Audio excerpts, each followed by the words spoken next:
প্ৰথমে সাংবাদিক বন্ধুসকলক মই ধন্যবাদ জ্ঞাপন কৰিছোঁ। লগতে অসমত বসবাস কৰা আমাৰ আদিবাসী পিতৃ মাতৃসকল, আমাৰ ভাই বন্ধুসকল সকলোকে মোৰ তৰফৰ পৰা জোনাই আঞ্চলিক আদিবাসী ছাত্ৰ সন্থাৰ তৰফৰ পৰা জহাৰ যাচিছোঁ। আজি এই বৰ্তমান সময়ত এই সংবাদ মেল আমি আয়োজন কৰাৰ বিশেষ এটাই লক্ষ্য আৰু উদ্দেশ্য। আপোনালোকে সকলোৱে জানে যে কিছুদিন আগতে আমাৰ অসমৰ শ্ৰদ্ধাৰ দুলাল মানকীদেৱে তেখেতে আমাৰ আদিবাসী ভাষাটোক লৈ উপলুঙা কৰিলে, অপমান কৰিছে। তেখেতে কৈছে আমি সৰ্বভাৰতত আদিবাসী, কিন্তু অসমত আমি চাহ জনগোষ্ঠী। মই এই সংবাদ মেলৰ যোগেদি মই সকলোকে জনাব বিচাৰোঁ, ইতিমধ্যে সকলোৱে জানে, তথাপিতো আমাৰ মনৰ ভাৱটো আমি প্ৰকাশ কৰিব বিচাৰিছোঁ। আমি আদিবাসী আছিলোঁ, আছোঁ আৰু হৈ থাকিম। তেখেতৰ দৰে এগৰাকী ব্যক্তিয়ে, সন্মানীয় ব্যক্তিয়ে নিজৰ মাতৃভাষাক গালি পৰাটো কোনো কাৰণতে আমি সহ্য নকৰোঁ। তেখেতক আমি ধিক্কাৰ জনাইছোঁ আৰু তেখেতক আমি অনুৰোধ কৰিছোঁ, অতি শীঘ্ৰে আদিবাসী জনগোষ্ঠীটোৰ আগত যেনেকৈ কলংক লগালে, কাজিয়া কৰি কিনি এতিয়া এই মেকুৰীৰ লেখীয়াকৈ চুকত লুকাই থাকিলে নহ'ব। সমাজৰ আগত আহি ভুল কোনে নকৰে, যিহেতু ভুল কৰিবলৈ সাহস কৰিছে, ভুলৰ সমাধানৰ কাৰণে মাফি খুজিব লাগিব। দ্বিতীয়তে, এই জহাৰ শব্দটো আদিবাসীৰ কাৰণে স্বাভিমান। আদিবাসীৰ পৰিচয় হৈছে জহাৰ। আমি কাৰোবাক সম্বোধন কৰিবলৈ হ'লে আমি জহাৰ বুলি কওঁ, আলহীক আদৰিবৰ হ'লে আমি জহাৰ বুলি কওঁ, আমি জ্যেষ্ঠজনক সন্মান কৰিবলৈ আমি জহাৰ বুলি কওঁ। তেনেকুৱা এটা সন্মানীয় শব্দক তেখেতে ক'ত অধিকাৰ পালে? তেখেতক আমি ধিক্কাৰ জনাইছোঁ। তেখেতে আদিবাসী বংশধৰৰ পৰা জন্ম হয়, নিজৰ মাতৃভাষাক লাত মৰা মানুহজন তেখেতে পদ্মশ্ৰীৰ যোগ্য নহয় বুলি কওঁ। যদিহে পাইছে, সন্মান পোৱাটো কোনো ডাঙৰ কথা নহয়, কিন্তু সন্মানটোক চিৰকালে সাঁচি ৰাখিব পৰাটোহে এজন মহান ব্যক্তিৰ পৰিচয়। আমি আদিবাসী ছাত্ৰ সন্থাৰ তৰফৰ পৰা তেখেতক সকীয়াই দিছোঁ। এই মন্তব্য আপুনি শীঘ্ৰে উঠাই ল'ব লাগিব, আদিবাসী জাতিটোৰ পৰা ক্ষমা খুজিব লাগিব, অন্যথা আপোনাৰ বিৰুদ্ধে আমি বিভিন্ন ধৰণৰ প্ৰতিবাদমূলক আমি কাৰ্যসূচী লৈয়ে থাকিম। এয়া খাটাং। আপোনাৰ পুত্তলিকা দাগ কৰিম, আপোনাক কি কৰিম সেয়া অনাগত দিনত আপুনি নিজে ভুক্তভোগী হৈ পৰিব। দ্বিতীয় কথা হ'ল, অসমত বসবাস কৰা আমি আদিবাসী হিচাপত, লগতে কিছুমানে নিজকে চাহ জনগোষ্ঠী বুলি পৰিচয় দিয়ে। বৰ্তমান যুগত ভাৰতবৰ্ষত বসবাস কৰা বিভিন্ন জাতি জনগোষ্ঠী বুদ্ধিজীৱীসকলে গম পায়, চাহ জনগোষ্ঠী নামত নামাকৰণ মাত্ৰ পলিটিকেলি, ৰাজনীতিক মুনাফাৰ কাৰণে আমাৰ অসমত 1947 চনৰ পৰা এটা জাতিৰ ওপৰত, আদিবাসী জাতিৰ ওপৰত জাপি দিয়া হৈছে। আৰু সেই জাপি দিয়া নামাকৰণটোকে কিছুমান নিজৰ স্বাৰ্থ পূৰাবৰ কাৰণে, নেতা বনিবৰ কাৰণে, দালালগিৰি কৰিবৰ কাৰণে সেই পৰিচয়টোক বুকুত বান্ধি লৈ আমাৰ পূৰ্বপুৰুষৰ পৰা 5500 বছৰৰ পুৰণি ইতিহাসক ভৰিৰে মোহাৰিবলৈ বিচাৰিছে। তেখেতসকলকো আমি সকীয়াই দিছোঁ। আদিবাসী ছাত্ৰ সন্থাই আৰু আদিবাসী জাতিয়ে, ওৰাং, মুণ্ডা, চাওতাল, খাৰী, এইসকল জাতিয়ে কেতিয়াও নিজৰ জাতিটোক ভৰিৰে মোহাৰিব খোজা সেই দালাল নেতাসকলক কিন্তু সুদাই নেৰিব। তেখেতসকলে এসময়ত জবাবদেহি হ'ব লাগিব।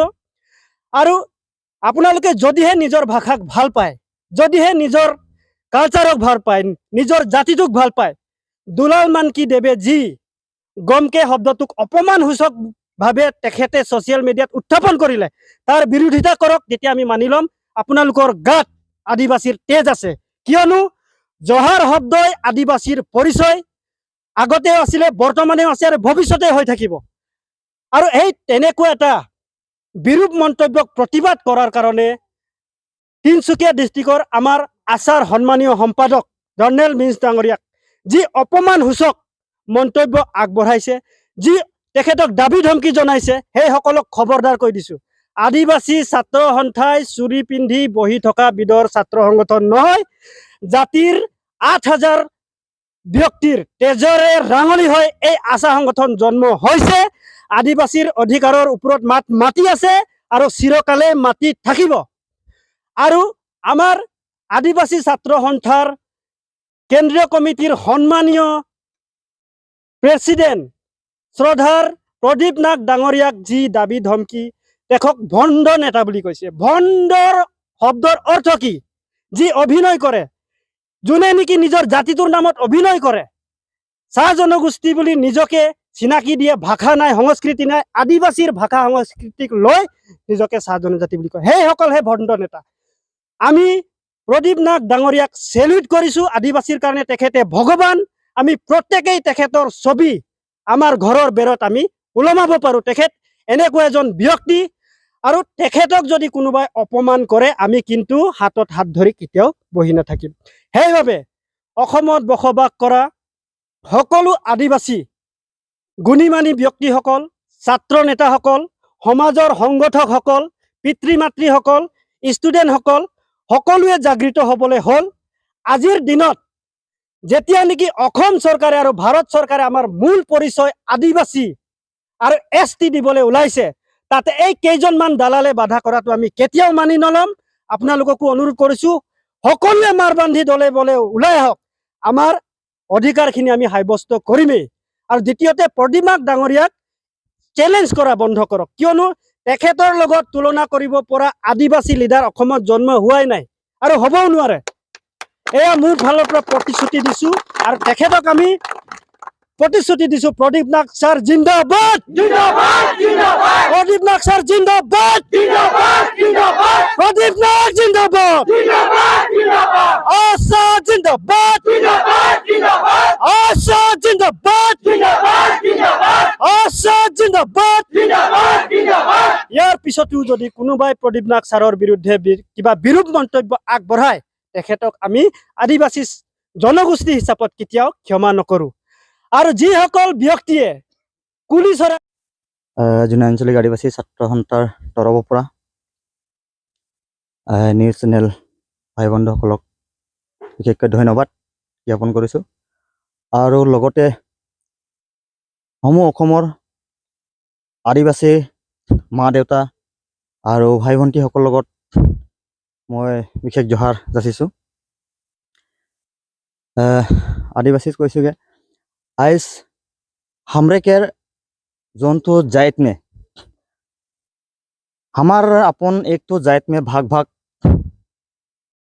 करल जाते, और वो भाग भाग करल में हमार एक तो बहुत बड़का साजिश होला और साजिश होता है।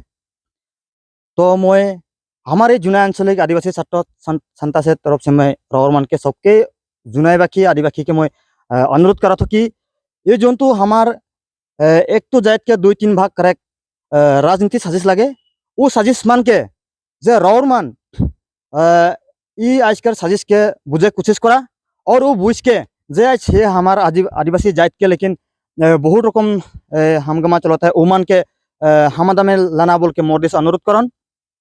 और हमरा केर बीच में जोन तो ये साजिश के जेठो बृहद मंतव्य कर रहे हमार श्री दुलाल मानकी डांगरिया, तो उठू को हमरे धिक्कार दिला जा, और दुलाल मानकी को हमरे बताल कि जे हमार जात के लेके हमने के रावरेमान ई शब्द के लेके तो बहुत बड़का बताले उठू हमने के बहुत सम्मान लगिया बात लगे। तो रावरमान को भी हमें यहाँ से अनुरोध करिल, रावरमान जेहेतु निकी आज ओल आदिवासी जात के लेके रावरमान गाड़ियाला सके रावरमान माफी मायक मैं यहाँ से रावरमान के मैं दाबी जनान और धिक्कार दन, जाते आज के दिन में रावरमान एक शब्द बताल में आज के दिन तक हमारे एक तो जात 2-3 भाग होके लड़त हैं, वो तो कार लस्कान होते आज हमार जात के लस्कान होते। गतिके मैं रावर के एटा अनुरोध करन, आज इतना दीघल लंबा चौड़ा लेके आज आंदोलन चलता है और भाग भाग हो जाते सके रावरमान जोन तो रावरमान के रही तो साजिश लेके होला, तो रावरमान के मैं अनुरोध करता अति हुनकाले इस साजिश मान के बंद करके, और जोन तो आदिवासी और जनजाति जात हमें एकता रही वो एकता में लाइन के एकता करक बोल के मैं रावण के अनुरोध करन और दाबियो जाना तो। और यदि अन्यथा रावरमान ये ग्रहण नहीं करबा और एकता नहीं करबा हले रावरमान अनाथ दिन में हमें कैसे भी बड़का बड़का गण आंदोलन कर हमें सक्षम हबई। आज हमरे जुनाई से कहती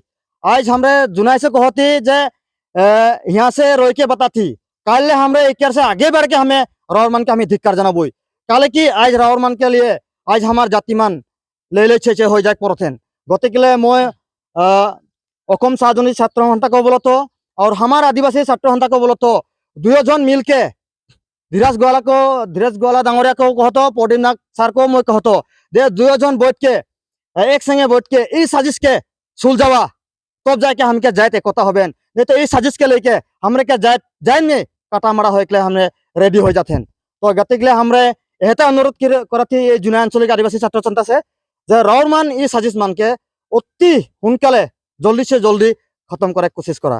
धन्यवाद। जय आयखम।